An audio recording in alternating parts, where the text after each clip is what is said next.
Why, manager? A cold sweat broke out on the back of my neck as I scrolled through the conversation.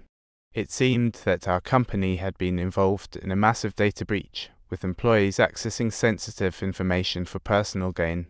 My role had been to cover the tracks, but somehow I'd gotten caught up in the mess. The thread mentioned an internal audit and a plan to distance themselves from any wrongdoing. The more I read, the more I realized that my termination was just a convenient way to silence me, a deliberate attempt to keep me from speaking out about what I knew.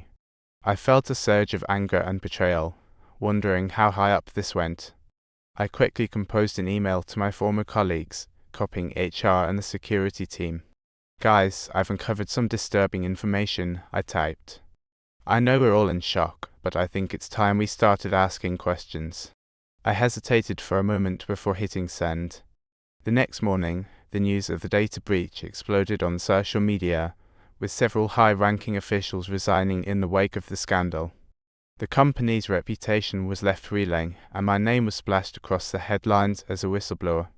As I watched the fallout from afar, I realized that being terminated had actually given me a newfound sense of freedom to speak out against what was wrong and fight for transparency. But with this newfound freedom came a great responsibility, and I knew I couldn't do it alone.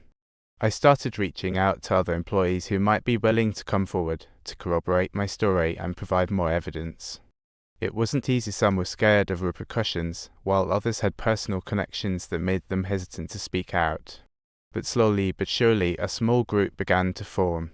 We shared our stories, our fears, and our doubts, but also our determination to see justice served. And as we worked together, something amazing happened. The company's internal politics began to crumble from within. The CEO, once a powerful figure, was eventually forced out in shame, while several other high-ranking officials followed suit. The investigation that had been dragging on for months finally led to concrete charges and convictions. It wasn't perfect justice, but it was a start and a testament to the power of speaking truth to power. As I watched the news coverage unfold, I felt a mix of emotions: relief, vindication, and a sense of hope. The ordeal had been a long and difficult one, but in the end, it was worth it for me, and for the people who came after me.